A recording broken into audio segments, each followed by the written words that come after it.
La hija de la niñera entró al despacho del millonario. Y lo que él hizo, nadie lo esperaba. Aquel día, el silencio en la mansión de los Vallejo no era un silencio de paz, sino uno de esos que pesan, que oprimen el pecho y te hacen caminar de puntillas sin saber muy bien por qué. Dicen que las casas grandes tienen alma, pero esta propiedad en lo más alto de la ciudad parecía haber perdido la suya hacía mucho tiempo, quedando solo el eco de una gloria pasada y el frío de los suelos de mármol. En el centro de ese laberinto de lujos y sombras existía una puerta que nadie se atrevía a tocar. Una puerta de roble macizo, tallada con figuras que parecían vigilar el pasillo, tras la cual se escondía el despacho de don Alberto. Se decía que allí dentro el tiempo se había detenido, y que el hombre que lo habitaba se había convertido con el paso de los años en una estatua más de su propia colección. Elena, que llevaba apenas unos meses trabajando como encargada de la limpieza y apoyo en la cocina, siempre le repetía lo mismo a su pequeña hija Lucía. «Hija, puedes jugar en el jardín, puedes estar en la cocina conmigo, pero nunca, bajo ninguna circunstancia, te acerques al ala oeste, y mucho menos a esa puerta». Elena sabía que su trabajo pendía de un hilo, no por su falta de eficiencia, sino por la rigidez de una familia que veía a los empleados como sombras necesarias, pero invisibles. Lucía, una niña de 7 años con unos ojos tan grandes que parecían querer tragarse el mundo, asentía con obediencia, aunque su curiosidad era un fuego difícil de apagar. Ella no entendía de jerarquías ni de fortunas. Ella solo veía una casa llena de escondites y secretos por descubrir. Esa tarde, el sol entraba por los grandes ventanales de la estancia principal, pintando motas de polvo que bailaban en el aire. Lucía estaba sentada en el suelo de la cocina, concentrada en su tesoro más preciado, un bloc de hojas baratas y unos lápices de colores gastados que su madre le había comprado con mucho esfuerzo. Estaba dibujando un jardín, pero no el jardín rígido y podado de la mansión, sino uno lleno de flores de colores imposibles y un sol con una sonrisa gigante. De repente, una corriente de aire, provocada quizás por una ventana mal cerrada o por el destino mismo, levantó su dibujo. El papel voló, planeando como una mariposa blanca, alejándose de sus pequeñas manos. Lucía se levantó de un salto y comenzó la persecución. El papel se deslizaba por el suelo pulido, escapando cada vez que ella estaba a punto de atraparlo. Sin darse cuenta, sus pasos la llevaron fuera de la zona de servicio. Cruzó el gran salón, pasó bajo las lámparas de cristal que tintineaban suavemente y finalmente se adentró en el pasillo del ala oeste. El aire allí se sentía más fresco, casi gélido. El dibujo, movido por un último suspiro de viento, se deslizó por debajo de la rendija de la gran puerta de roble. La niña se detuvo en seco. Sus ojos se abrieron de par en par al reconocer la madera oscura y los relieves que su madre le había descrito tantas veces con temor. El corazón de Lucía latía con fuerza, como un pajarito asustado contra su pecho. Sabía que debía dar media vuelta, regresar a la seguridad de la cocina y olvidar su dibujo. Pero en esa hoja estaba su jardín. El regalo que quería darle a su madre esa noche para verla sonreír después de un largo día de trabajo. Con una valentía que solo poseen los niños y los ángeles, Lucía extendió su mano. El pomo de bronce estaba frío, casi helado. Con un esfuerzo que le hizo fruncir el ceño, giró la manija. La puerta, pesada y antigua, no crujió. Se abrió con una suavidad fantasmal, invitándola a pasar. El despacho de don Alberto era un mundo aparte. El olor la golpeó de inmediato. Una mezcla intensa de madera vieja, cuero, tabaco de pipa y el aroma metálico de la tinta. Las paredes estaban cubiertas de libros que llegaban hasta el techo. Miles de lomos de cuero que parecían observar a la intrusa. La luz era escasa, apenas unos hilos dorados que lograban atravesar las pesadas cortinas de terciopelo verde. En el centro de la habitación, sobre una alfombra persa que amortiguaba cualquier sonido, se alzaba un escritorio de caoba tan grande que Lucía pensó que era una nave espacial. Y allí, sentado en un sillón de respaldo alto, estaba él. Don Alberto tenía 70 años, pero en ese momento parecía cargar con un siglo entero sobre sus hombros. Su cabello era blanco como la nieve, peinado hacia atrás con una perfección militar. Vestía un traje gris oscuro, sin una sola arruga, y sus manos, nudosas y salpicadas por las manchas de la edad, descansaban sobre un fajo de documentos legales. No se movió cuando la puerta se abrió. Estaba mirando hacia la ventana, con la vista perdida en algún punto del horizonte que nadie más podía ver.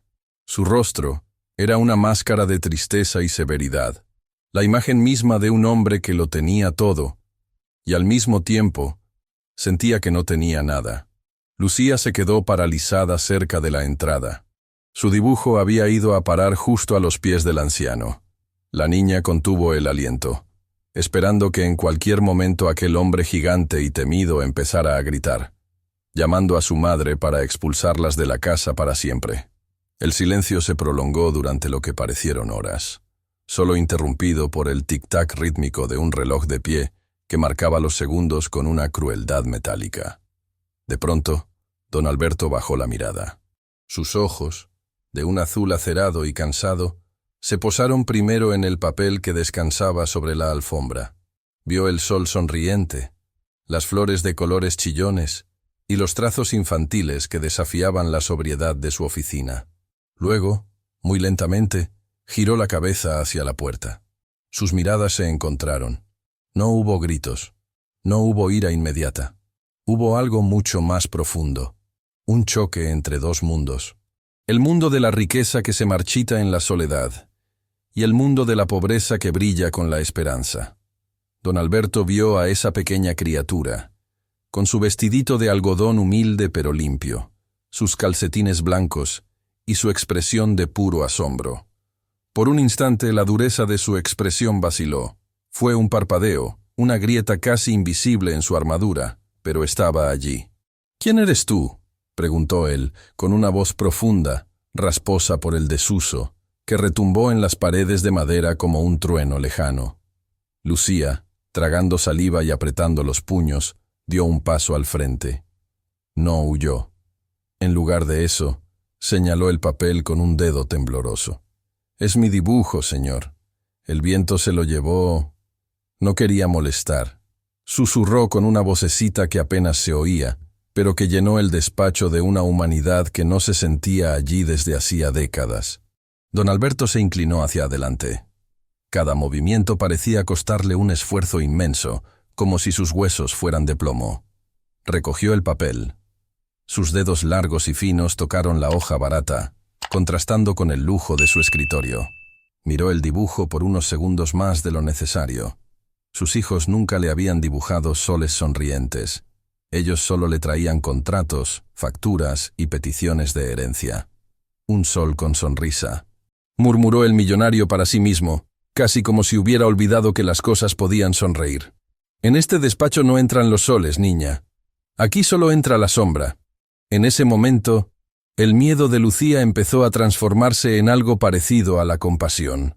A pesar de ser tan pequeña, pudo sentir que aquel hombre poderoso estaba atrapado en esa habitación, como un pájaro en una jaula de oro. Lo que sucedió a continuación fue lo que nadie en la mansión habría creído posible. Don Alberto no llamó a seguridad, no se levantó para sacarla de allí. Simplemente dejó el dibujo sobre su mesa, justo encima de un contrato millonario, y le hizo un gesto casi imperceptible con la mano para que se acercara. La historia de la mansión Vallejo estaba a punto de dar un giro que cambiaría la vida de todos sus habitantes, y todo comenzó con una niña valiente que se atrevió a entrar donde el amor había sido prohibido. El tiempo parecía haberse congelado en aquel despacho, mientras don Alberto observaba a la pequeña Lucía con una mezcla de desconcierto y una amargura que venía de muy atrás. Para el mundo exterior, don Alberto Vallejo era el epítome del éxito. Un hombre que había construido un imperio partiendo de la nada, un titán de los negocios que no temblaba ante las crisis ni ante los rivales más feroces. Pero en la intimidad de esas 4 paredes tapizadas de libros y recuerdos mudos, no era más que un hombre cansado, rodeado de un lujo que ya no le decía nada. Hacía 10 años que la luz se había apagado en esa mansión. La muerte de su esposa, Marta, no solo lo dejó viudo, sino que le arrebató la única conexión real que tenía con la ternura. Marta era quien llenaba los jarrones de flores frescas, quien insistía en que las cenas fueran momentos de risas y quien, de alguna manera, mantenía a raya la creciente ambición de sus hijos. Con su partida, Alberto se encerró en sí mismo, construyendo una fortaleza de frialdad para protegerse del dolor. Pensó que si dejaba de sentir, dejaría de sufrir. Pero lo único que logró fue convertir su hogar en un mausoleo de mármol y seda. Sus hijos, Rodrigo y Patricia, no ayudaron a aliviar su soledad. Al contrario, crecieron viendo a su padre no como un guía, sino como una caja fuerte a la que debían aprender a abrir. Rodrigo, siempre impecable y calculador, solo visitaba la mansión para hablar de inversiones o para quejarse de que su asignación mensual era insuficiente para su estilo de vida en los clubes más caros de la ciudad. Patricia, por su parte, se movía por la casa con una arrogancia que lastimaba. Para ella, el personal de servicio no eran personas, sino herramientas desechables. Ambos compartían una impaciencia silenciosa, un deseo apenas disimulado de que el corazón de su padre finalmente se detuviera para poder repartirse el botín.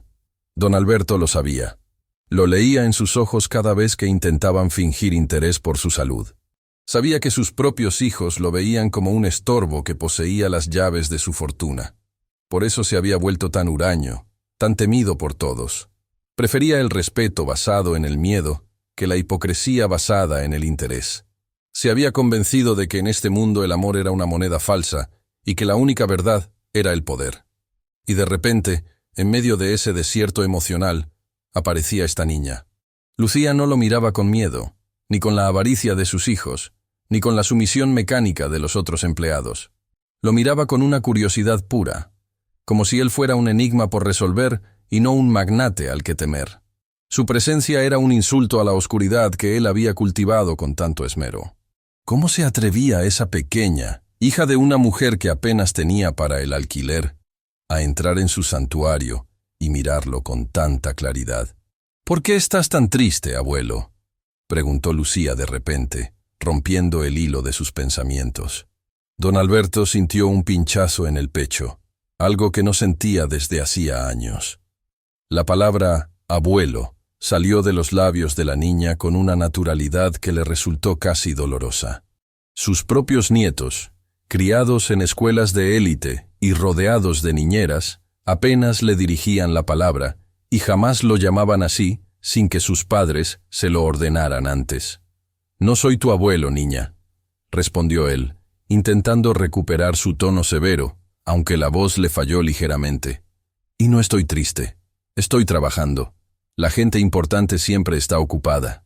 Lucía inclinó la cabeza, observando el escritorio lleno de papeles que para ella no eran más que manchas negras sobre blanco. «Mi mamá dice que cuando la gente se encierra mucho tiempo es porque le duele el alma», insistió ella con esa sabiduría que solo tienen los niños que han visto a sus padres luchar contra la adversidad. «Mi dibujo tiene un sol porque el sol calienta los lugares fríos. Usted tiene mucho frío aquí, señor». Alberto miró a su alrededor. Observó las sombras que se alargaban en las esquinas, el brillo frío de las lámparas de plata y la ausencia total de fotografías familiares recientes. Solo había un retrato de Marta en un marco de oro sobre su mesa. Por un momento, sintió que el aire le faltaba. La honestidad de la niña era como un espejo que le devolvía una imagen de sí mismo que no quería ver. Un hombre rodeado de oro, pero muriéndose de sed emocional. «Vete de aquí, Lucía», dijo finalmente, aunque esta vez no fue una orden, sino casi un ruego. «Vuelve con tu madre antes de que alguien te vea. Este no es lugar para niños». Lucía asintió lentamente, pero antes de salir, se acercó un paso más y dejó su mano pequeña sobre la rodilla del anciano por un segundo. Fue un contacto breve, pero para Alberto fue como si una corriente eléctrica hubiera atravesado su armadura de hielo. «Si quiere, mañana puedo traerle otro dibujo. Tengo uno de un perro que me salió muy bien», dijo ella con una sonrisa antes de escabullirse por la puerta, dejando a don Alberto solo con el silencio, su fortuna, y un dibujo de un sol sonriente que ahora parecía brillar con luz propia sobre su escritorio de caoba. Don Alberto se quedó inmóvil, con la mirada clavada en la puerta por donde la pequeña Lucía acababa de desaparecer. El silencio en el despacho ya no se sentía igual. Ahora parecía un silencio interrumpido, como una melodía que ha sido cortada a la mitad. Sus dedos, acostumbrados a acariciar el lomo de libros caros y a firmar cheques con cifras astronómicas, rozaron la superficie áspera del dibujo de la niña. El papel era barato, de ese que se vende en los puestos de la esquina, pero el color del sol pintado por Lucía era tan vibrante que parecía emitir su propio calor sobre la mesa de caoba. Un golpe seco en la puerta lo sacó de su estupor. No era el toque suave de la niña, sino un golpe autoritario, cargado de impaciencia. Antes de que pudiera responder, la puerta se abrió de par en par, y Patricia, su hija mayor, entró en la estancia. El aroma de un perfume excesivamente caro y empalagoso inundó el aire, aplastando el olor a tabaco y madera vieja. Patricia caminaba con el mentón en alto, el taconeo de sus zapatos de diseñador resonando contra el suelo como una declaración de guerra. «Papá, es inaudito», comenzó ella, sin molestarse en saludar. «Acabo de ver a la hija de una de las empleadas saliendo de este pasillo. ¿Cómo es posible que esa gente tenga permitido deambular por el ala privada? Es una falta de respeto y un riesgo para la seguridad.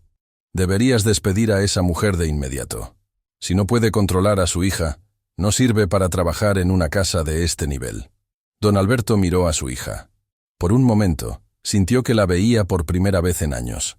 Observó sus joyas relucientes, su expresión de desprecio y esa frialdad que él mismo, en su ceguera, le había ayudado a cultivar. ¿En qué momento sus hijos se habían vuelto tan pequeños de espíritu? «La niña no estaba haciendo nada malo, Patricia», dijo Alberto, su voz sonando más firme de lo habitual. «Simplemente se le escapó un papel. No es necesario tanto drama por una tontería». Patricia soltó una risa seca, carente de cualquier rastro de alegría. «¿Una tontería? Papá, si les das 1 centímetro, se toman 1 kilómetro. Esa gente es así. Hoy es un papel, mañana es una joya que falta. No sé qué te está pasando, pero últimamente estás perdiendo la mano dura que te hizo grande. Por cierto, necesito que autorices el pago de la gala benéfica de la próxima semana. Son $50,000 para la mesa principal. Es por una buena causa, ya sabes, niños necesitados en el extranjero». Alberto sintió una náusea repentina. Su hija hablaba de donar miles de dólares para niños que nunca vería, solo por estatus social, mientras pedía el despido de una madre trabajadora que tenía a su hija a pocos metros. Miró el dibujo de Lucía, ocultándolo discretamente bajo una carpeta de cuero antes de que Patricia lo notara. «Lo pensaré. Ahora sal, tengo mucho que hacer», respondió él dándole la espalda.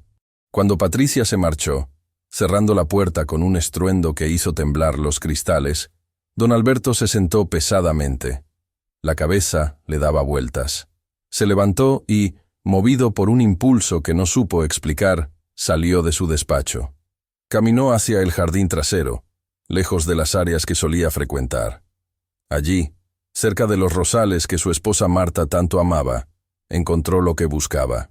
Elena, la madre de Lucía, estaba sentada en un banco de piedra, aprovechando sus 10 minutos de descanso. Lucía estaba a su lado, compartiendo un pequeño trozo de pan dulce. La escena era de una sencillez desgarradora. No había lujos, no había cubiertos de plata, pero había algo que don Alberto no encontraba en sus cenas familiares: paz.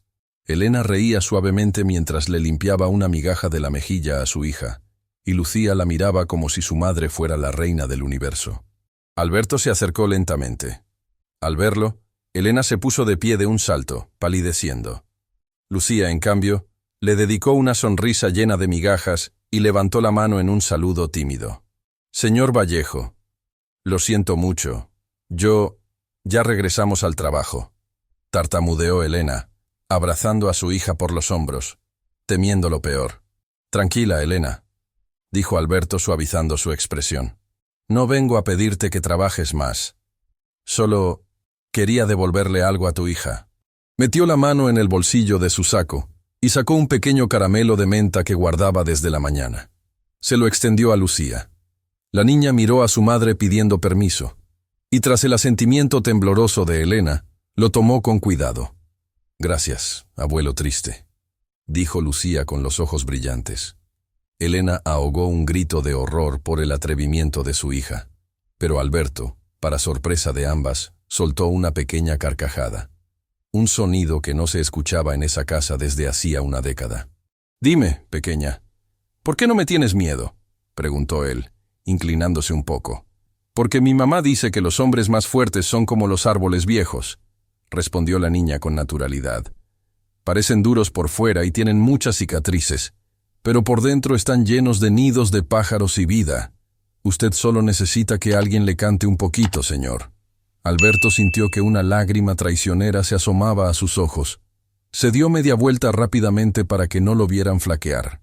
En ese momento, en ese jardín lleno de sol, el hombre más rico de la región comprendió que su mayor pobreza no estaba en sus cuentas bancarias, sino en su corazón marchito, y decidió que, por primera vez en mucho tiempo, iba a dejar que alguien le cantara. La mañana siguiente en la mansión, Vallejo nació envuelta en una neblina espesa, de esas que parecen ocultar las intenciones de los hombres. En el comedor principal, una estancia donde el lujo gritaba en cada moldura de oro y cada silla tapizada en seda, el desayuno se servía con una puntualidad quirúrgica.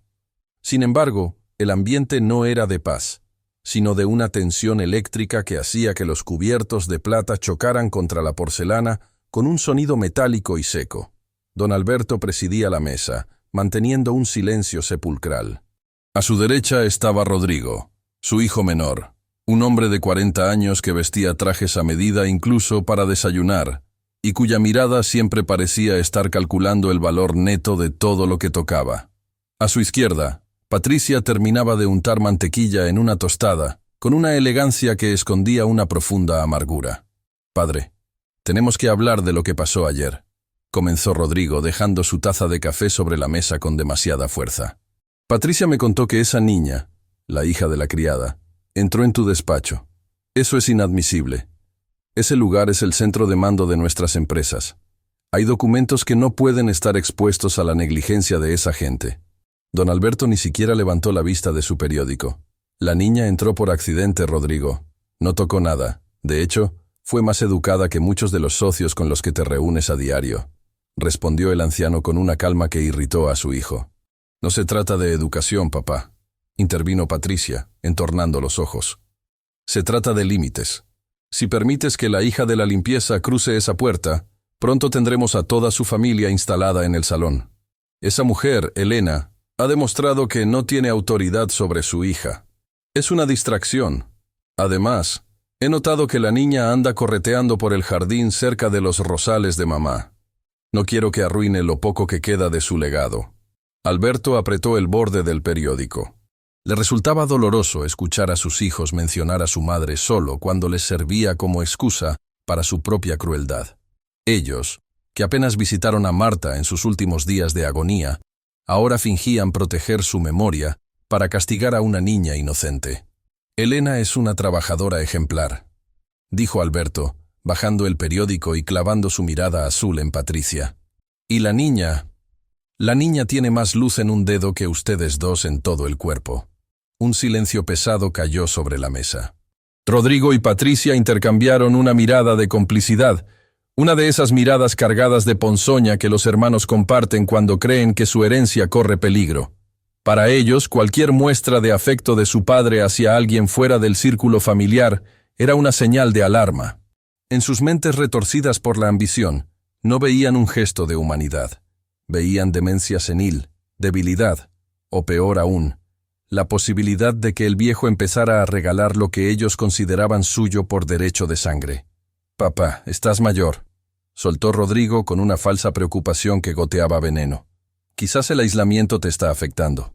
Tal vez deberíamos considerar contratar a una administración profesional para la casa y para tus asuntos personales. Alguien que ponga orden. No podemos permitir que una empleada y su hija se aprovechen de tu buen corazón». «¿Mi buen corazón?», Alberto soltó una risa amarga. «No se preocupen por mi corazón. Preocúpense por el suyo, que parece haberse convertido en piedra». En ese momento, Elena entró al comedor para retirar los platos. Venía con la cabeza baja, consciente de la tensión que se respiraba. Sus manos temblaban ligeramente mientras apilaba las tazas. Lucía la esperaba afuera, en el pasillo, asomando apenas sus ojitos por el marco de la puerta, esperando a su madre. Patricia, al notar la presencia de la niña, vio la oportunidad perfecta para marcar territorio. ¡Tú!, gritó Patricia, señalando a Lucía. ¡Fuera de aquí ahora mismo! ¿Acaso no te enseñaron que los animales y los niños de servicio no entran donde la gente está comiendo? Elena se puso pálida. Señorita, lo siento. Ella solo me esperaba para...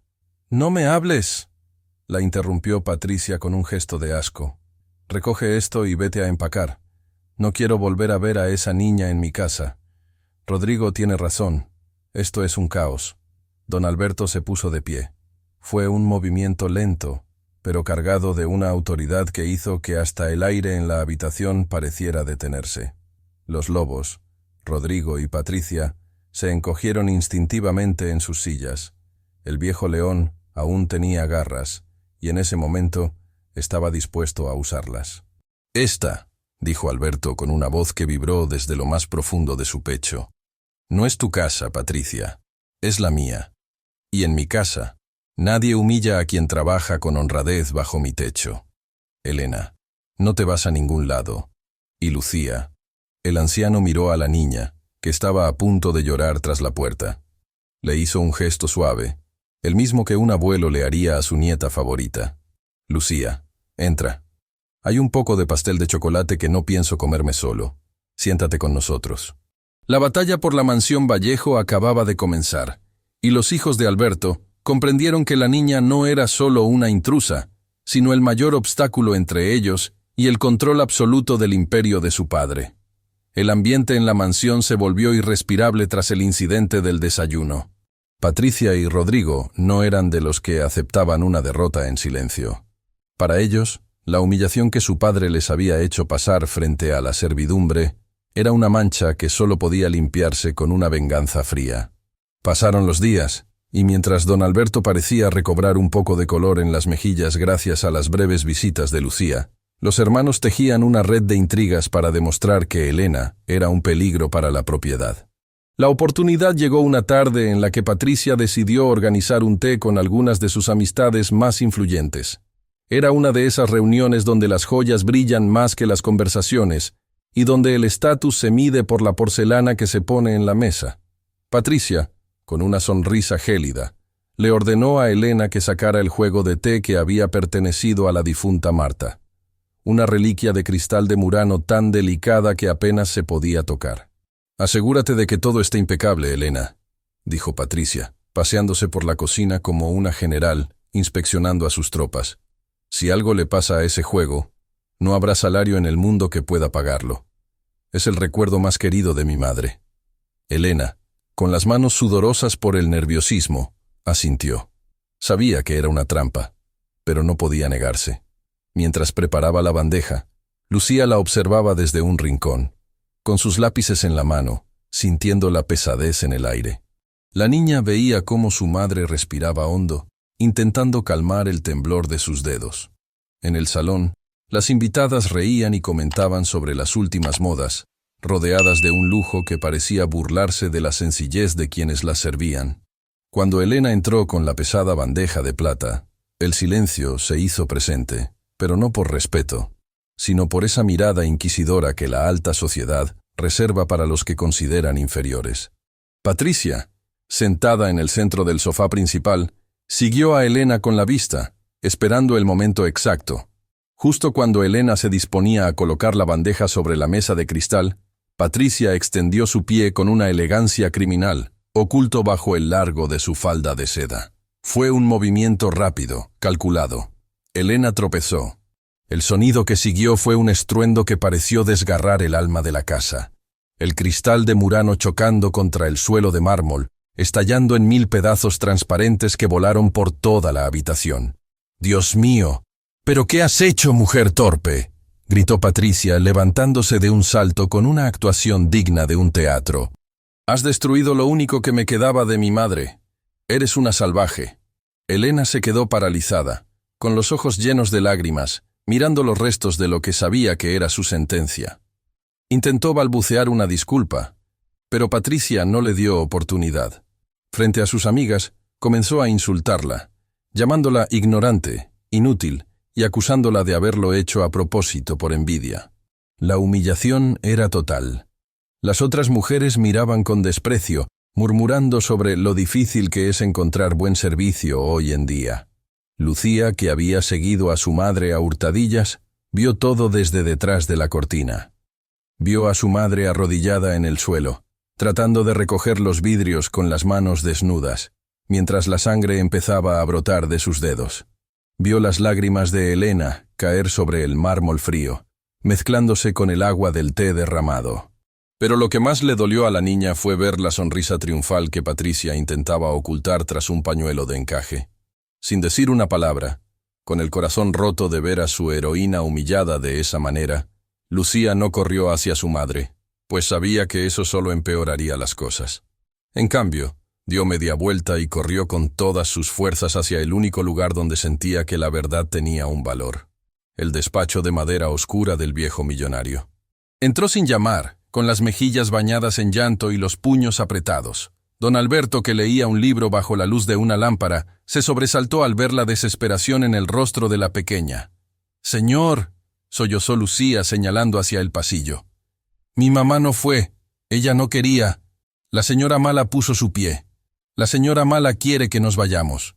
Alberto se puso de pie, y esta vez, el peso de sus 70 años pareció desaparecer, reemplazado por una furia justa que empezó a arder en sus ojos cansados. Comprendió de inmediato que los lobos habían empezado a morder y no estaba dispuesto a permitir que la seda manchara de nuevo la dignidad de la gente honrada.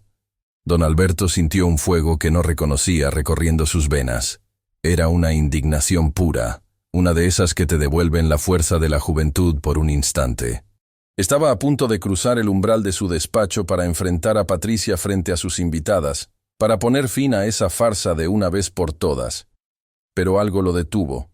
Fue un sonido sutil, un pequeño golpe de madera contra madera.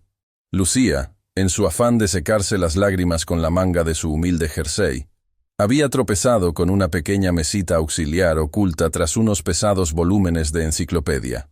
Con el tropiezo, un objeto que había estado atrapado durante años entre la pared y el mueble, acumulando el polvo del olvido, cayó al suelo con un ruido seco. Don Alberto se quedó petrificado.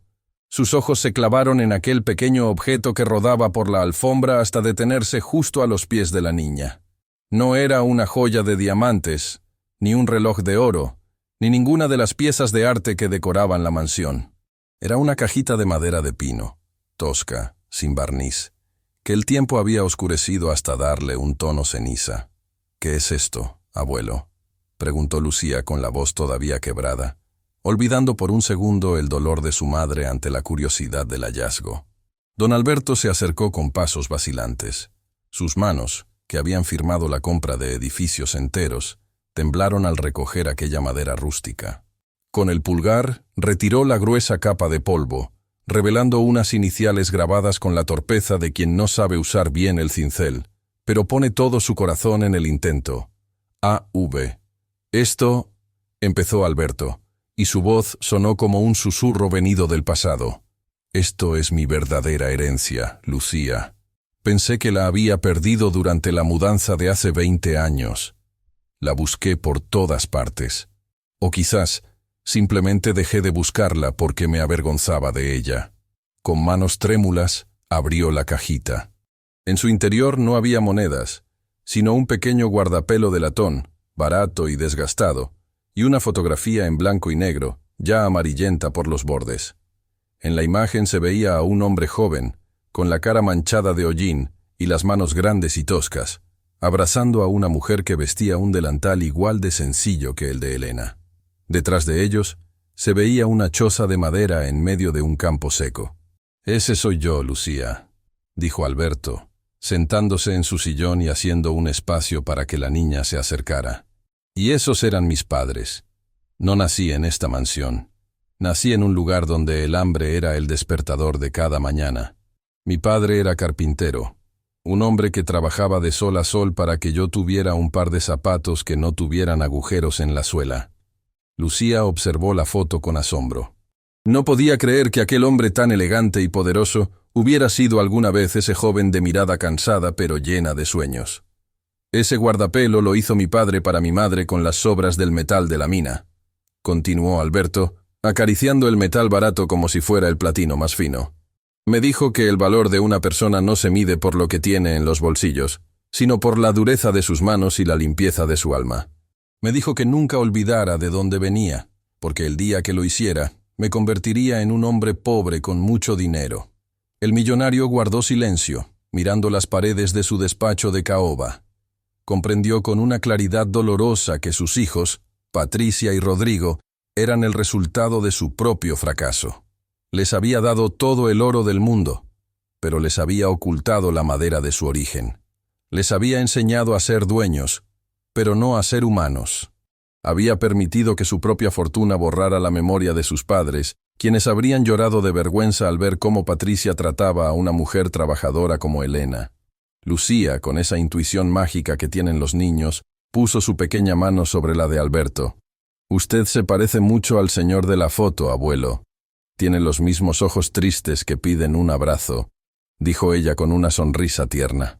Alberto cerró los ojos y, por primera vez en décadas, dejó que una lágrima corriera libremente por su mejilla. El hallazgo de aquel guardapelo no era una coincidencia. Era un llamado de su propia sangre. Un recordatorio de que la dignidad que Patricia estaba intentando pisotear en el salón era la misma dignidad con la que sus padres lo habían criado. «Lucía», dijo Alberto, recuperando la firmeza en su mirada, pero con una calidez nueva. «Ve con tu madre. Dile que no recoja más cristales. Dile que se lave las manos y que venga aquí de inmediato. ¿Y tú? Guarda este secreto conmigo un momento más». La niña asintió y salió corriendo, con el corazón un poco más ligero. Don Alberto se puso en pie, guardó el guardapelo en el bolsillo de su traje de $1000 y se miró en el espejo dorado de la pared. Ya no veía al magnate solitario y amargado. Veía al hijo del carpintero, al hombre que sabía lo que costaba ganarse el pan. La injusticia que ocurría bajo su techo iba a terminar esa misma tarde, y el precio que sus hijos tendrían que pagar por su arrogancia sería mucho más alto que cualquier juego de té de Murano. La verdadera justicia estaba a punto de vestirse de humildad, y el despacho del millonario sería el escenario donde las máscaras finalmente caerían. En el gran salón de la mansión Vallejo, el aire se podía cortar con un cuchillo. Elena seguía de rodillas, con la cabeza gacha, intentando en vano recoger los fragmentos del cristal de Murano, que parecían diamantes rotos sobre el mármol blanco. Sus dedos, heridos por los bordes afilados, dejaban pequeñas manchas carmesí en el suelo. Una imagen de sacrificio que las invitadas de Patricia observaban con una mezcla de asco y fascinación morbosa. Patricia, con los brazos cruzados y una expresión de triunfo mal disimulada, se preparaba para lanzar el golpe final, ese que dejaría a Elena en la calle antes de que cayera el sol. «Es inútil que llores, Elena», dijo Patricia con una voz que pretendía ser serena, pero que goteaba veneno. «No es solo el valor del juego de té. Es la falta de cuidado, la torpeza inherente a tu clase. Ya le he dicho a mi padre que esto no puede seguir así. Recoge tus cosas y vete, antes de que llame a la policía por daños a la propiedad». Las amigas de Patricia asintieron con elegancia, murmurando palabras de apoyo, cuando de repente un sonido seco y rítmico resonó desde el pasillo. Clac, clac, clac. Era el bastón de don Alberto golpeando el suelo, pero no era el caminar vacilante de un anciano enfermo. Era un paso firme, decidido, que recordaba al hombre que años atrás había construido un imperio con sus propias manos. Cuando don Alberto entró en el salón, el silencio fue absoluto. Su sola presencia parecía absorber la luz de las lámparas de cristal. No miró a su hija, ni a las invitadas enjolladas. Sus ojos se dirigieron directamente al suelo, donde Elena, temblando, intentaba ocultar sus manos ensangrentadas tras el delantal. «Papá, qué bueno que llegas», dijo Patricia recuperando rápidamente su papel de víctima. «Mira este desastre. Esta mujer ha destruido el recuerdo de mamá. Es la gota que colmó el vaso. Ya le he dicho que se vaya». Don Alberto se detuvo frente a Elena. Ante el asombro de todos, el hombre más rico de la ciudad no gritó. Se inclinó con dificultad, estirando una de sus manos para tomarla de Elena. Con una delicadeza que nadie sabía que poseía, la ayudó a ponerse en pie. «Déjalo ya, Elena», dijo él en un susurro que llegó a cada rincón de la estancia. «El cristal se puede reponer. La dignidad de una persona no». «Pero papá», comenzó Rodrigo, que acababa de entrar en la habitación atraído por el barullo. «Ella es solo una empleada. No entiendo por qué la tratas como si...» «¡Silencio!». El grito de Alberto fue como un trueno que hizo vibrar las ventanas. Se giró hacia sus hijos, y en su mirada había una decepción tan profunda que resultó más dolorosa que cualquier castigo. «He estado escuchando detrás de la puerta. He visto a través del reflejo del espejo del pasillo cómo extendiste tu pie, Patricia. He visto cómo disfrutabas viendo a esta mujer humillarse en el suelo». Patricia palideció, abriendo la boca sin que saliera sonido alguno.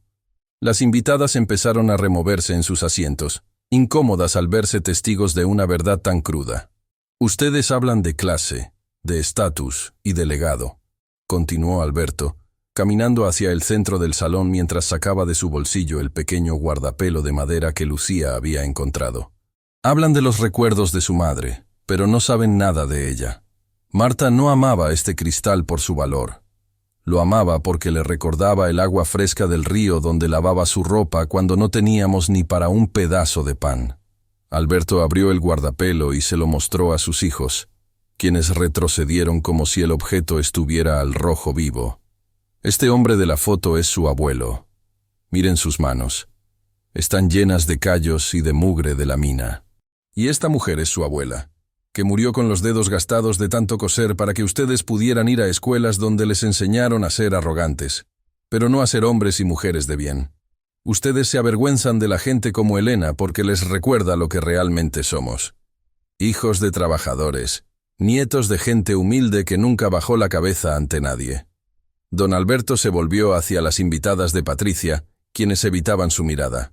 «Señoras, la reunión ha terminado. Mi casa es un lugar de respeto, y hoy aquí se ha faltado al respeto a la vida misma. Por favor, retírense». Una a una, las mujeres salieron apresuradas, dejando a la familia Vallejo a solas en medio del desastre. Patricia y Rodrigo estaban lívidos, sintiendo que el suelo que creían tan firme empezaba a desmoronarse bajo sus pies. En un rincón, Lucía apareció y corrió hacia su madre, abrazándola con fuerza. «Elena, lleva a la niña a la cocina y cúrate esas manos», ordenó Alberto con una suavidad recuperada. «A partir de hoy, las cosas en esta mansión van a cambiar. No voy a permitir que el oro que tanto me costó ganar siga pudriendo el corazón de mis propios hijos». Don Alberto se quedó solo en el gran salón, mirando los trozos de cristal en el suelo. Comprendió que el verdadero desastre no era el juego de té roto, sino la familia que había permitido que creciera entre mentiras y lujos vacíos. Pero mientras veía a Lucía consolar a su madre en la distancia, sintió que, por primera vez en 10 años, el aire de la mansión volvía a ser puro. La batalla legal y familiar apenas comenzaba. Pero el viejo león ya no estaba solo. Tenía el sol de una niña y la lealtad de un corazón humilde para guiarlo en lo que restaba de camino. A la mañana siguiente, el sol entró en la mansión Vallejo con una fuerza renovada, como si los ventanales hubieran sido lavados no solo de polvo, sino de rencores. En la cocina, Elena se movía con lentitud. Sus dedos estaban vendados con gasas blancas, un recordatorio físico de la humillación de la tarde anterior. Pero en su rostro ya no había miedo, sino una paz extraña, casi protectora. Sabía que don Alberto había levantado un muro de acero frente a ella para protegerla, y por primera vez en su vida de servicio, no se sintió una empleada, sino un ser humano.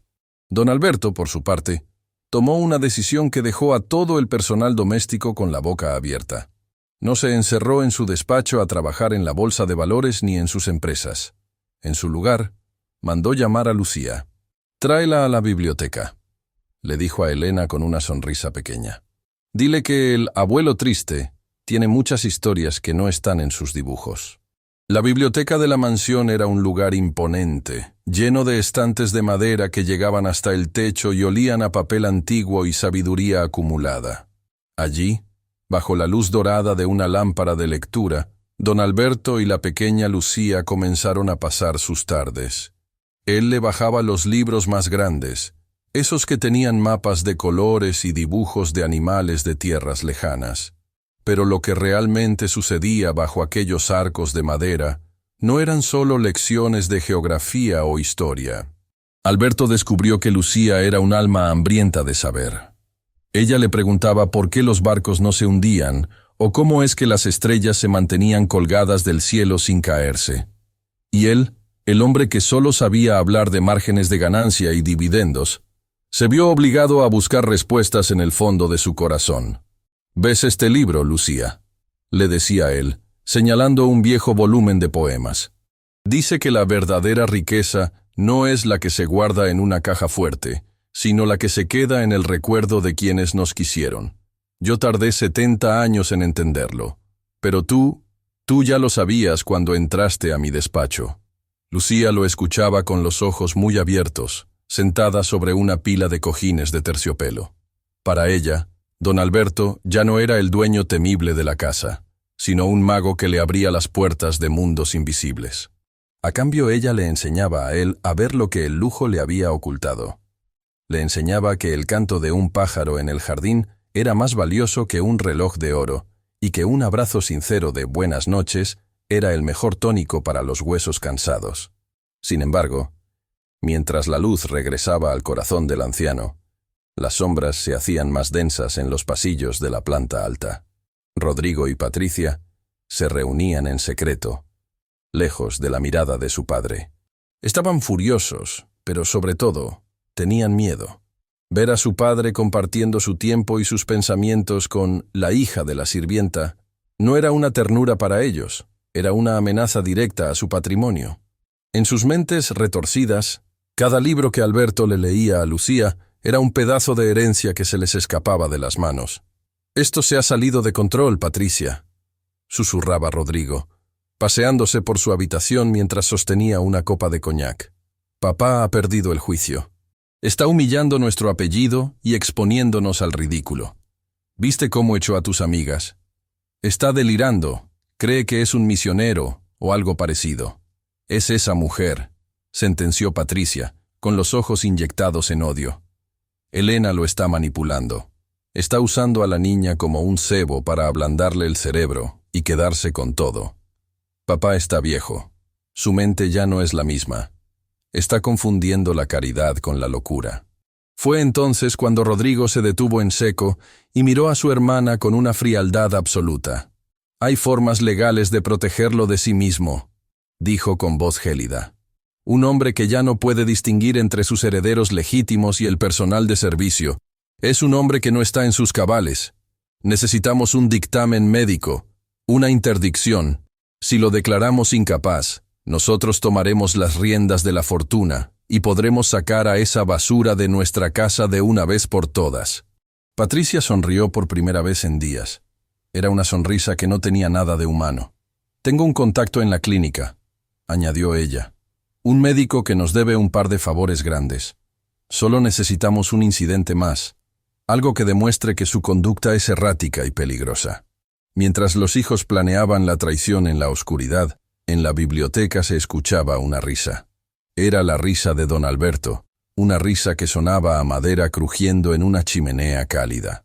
Él no sabía que los lobos estaban afilando sus garras bajo su propio techo, ni que la justicia que había impartido en el salón iba a volverse en su contra de la manera más cruel. Aquellas tardes bajo la biblioteca eran el último refugio de paz antes de que la tormenta familiar estallara. Una tormenta donde la lealtad de una niña de 7 años y el amor de una madre humilde serían las únicas armas para defender a un hombre que lo tenía todo, pero que estaba a punto de descubrir que podía perderlo todo en manos de su propia sangre. La tragedia no avisa cuando va a entrar en una casa, ni siquiera en aquellas que tienen muros de piedra y puertas blindadas. Sucedió un martes, justo cuando el sol comenzaba a esconderse tras las colinas, tiñendo el despacho de don Alberto de un rojo casi violáceo. Él estaba sentado en su escritorio, intentando escribir una nota para Lucía, cuando de pronto la pluma se le resbaló de los dedos. Sintió un rayo de fuego cruzándole el pecho. un dolor tan agudo y gélido que le robó el aliento de golpe. Intentó llamar, pero su voz no era más que un susurro ahogado por la agonía. Su cuerpo, aquel que lo había llevado por todo el mundo construyendo imperios, se desplomó pesadamente sobre la alfombra persa, quedando rodeado por el silencio absoluto de su santuario. Fue Helena quien lo encontró. Había ido a llevarle su té de las 5, una costumbre que don Alberto había retomado solo para poder conversar unos minutos con ella sobre el progreso de Lucía. Al entrar y ver al hombre que le había devuelto la dignidad tendido en el suelo, el corazón de Helena se detuvo por un segundo. Pero la necesidad fue más fuerte que el miedo. Dejó caer la bandeja, el estrépito de la porcelana rompiéndose resonó en toda el ala oeste y corrió hacia él. «Don Alberto, señor, por favor, responda», gritaba ella, mientras le aflojaba la corbata con manos temblorosas pero decididas. Lucía, que venía unos pasos atrás, se quedó paralizada en la puerta. Ver a su abuelo triste, tan frágil, tan pálido, le rompió el alma infantil. Pero en lugar de salir corriendo, se acercó despacio y tomó la mano fría del anciano. «No se vaya, abuelo. Todavía no me ha contado el final de la historia de los barcos», susurró la niña, con lágrimas rodando silenciosas por sus mejillas.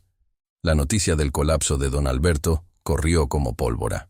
En menos de 20 minutos, la mansión estaba llena de paramédicos, pero también de los lobos que habían estado esperando este momento.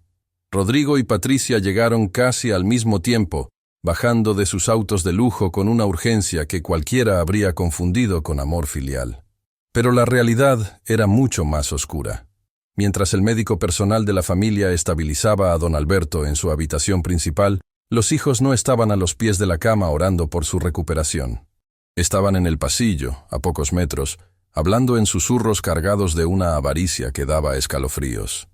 Don Alberto, en un estado de duermevela, atrapado entre la inconsciencia y la realidad, comenzó a escuchar sus voces. Las paredes eran gruesas, pero el silencio de la enfermedad hace que el oído se agudice de forma sobrenatural. «Si no pasa de esta noche, tenemos que llamar al abogado de inmediato», decía Rodrigo, su voz sonando como el metal chocando contra el hielo. «Patricia, recuerda que el último documento que firmó para la empresa aún no ha sido notarizado.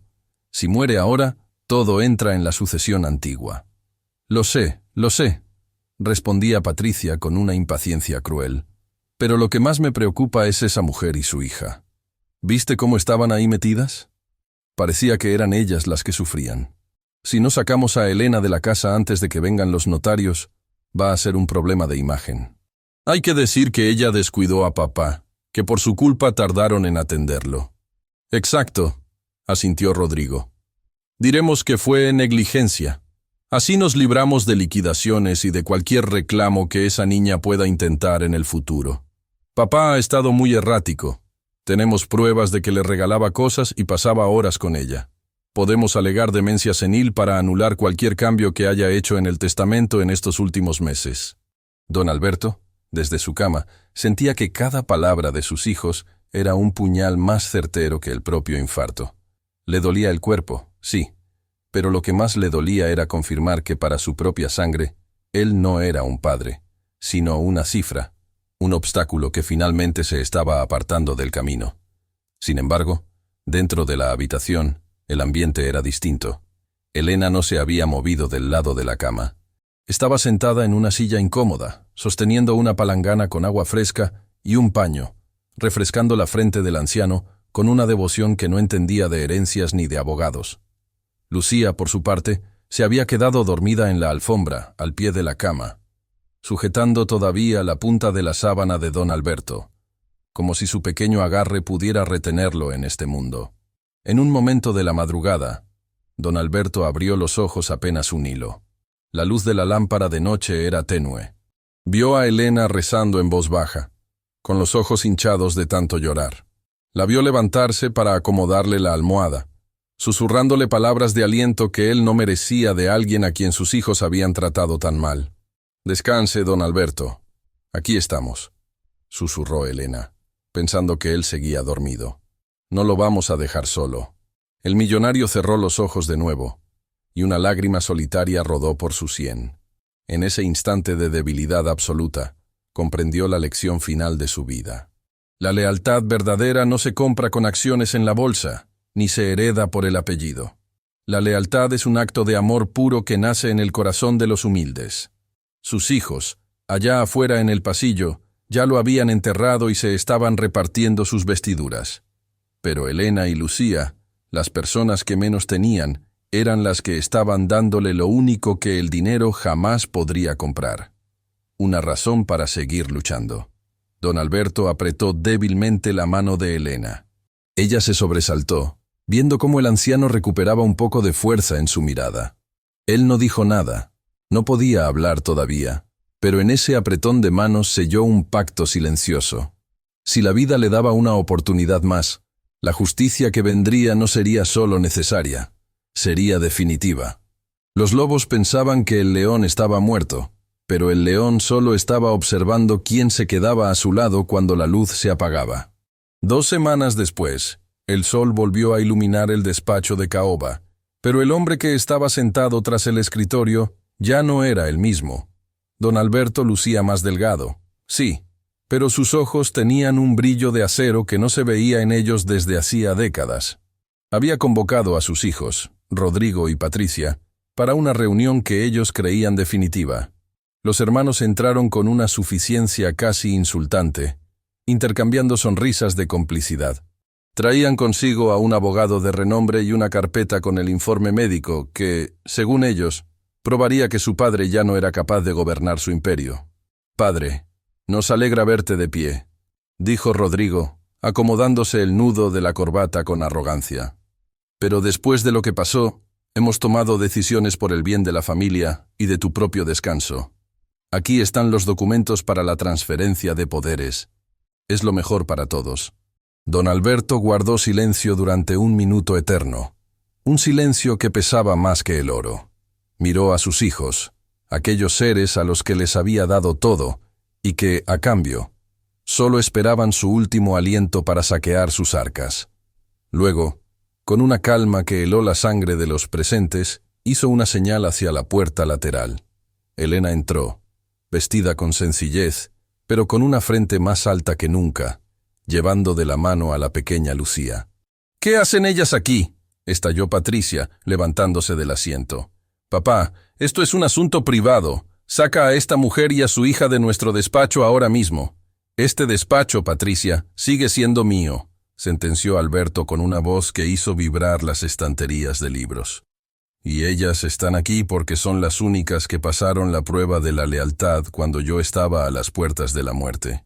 Mientras ustedes discutían en el pasillo cómo repartirse mis bienes y cómo acusar a Elena de negligencia, ella me devolvía la vida con su cuidado, y esta niña me devolvía la esperanza con su inocencia». Alberto abrió un sobre que descansaba sobre la mesa. No eran los documentos de transferencia que sus hijos esperaban. «He modificado mi testamento y la estructura de mis empresas», anunció Alberto mirando fijamente a Rodrigo. «He creado un fideicomiso educativo y de vida para Lucía, asegurando que tenga la mejor formación y un futuro brillante. Pero eso no es todo. La administración de esta mansión y de la Fundación Vallejo, que ahora se dedicará a ayudar a familias de trabajadores humildes, estará bajo la supervisión de Elena». «¡Estás loco!», gritó Rodrigo poniéndose lívido. «No puedes darle poder a una empleada. Impugnaremos esto». «Pueden intentarlo», respondió Alberto con una sonrisa gélida. «Pero tengo grabaciones de sus conversaciones en el pasillo del hospital, grabaciones donde admiten que querían falsificar informes médicos. Si dan un solo paso legal contra mí o contra Elena, esas grabaciones irán directo a la fiscalía. A partir de hoy, sus asignaciones mensuales quedan reducidas al mínimo. Si quieren el lujo que tanto presumen, tendrán que trabajar por él, empezando desde abajo, como lo hizo mi padre el carpintero».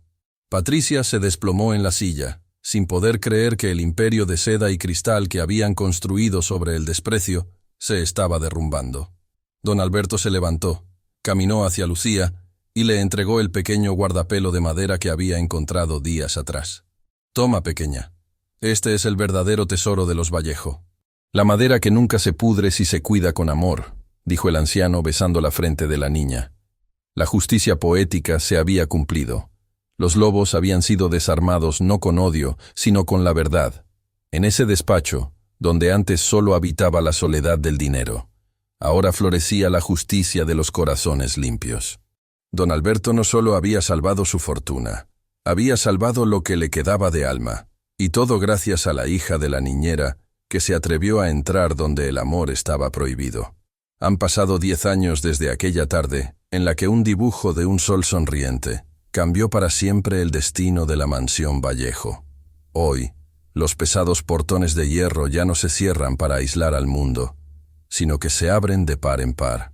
La propiedad, que una vez fue un mausoleo de mármol y silencios, se ha transformado en la Fundación Lucía, un hogar donde cientos de niños de escasos recursos reciben la educación y el amor que la sociedad muchas veces les niega.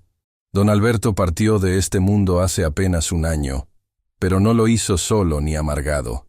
Murió en su cama, rodeado de fotografías de risas reales y sosteniendo la mano de Elena, a quien llegó a querer como a la hija que la vida le debió dar. Sus últimos años fueron los más felices de su existencia. Cambió los trajes de seda por suéteres de lana y las reuniones de negocios por tardes de cuentos en el jardín.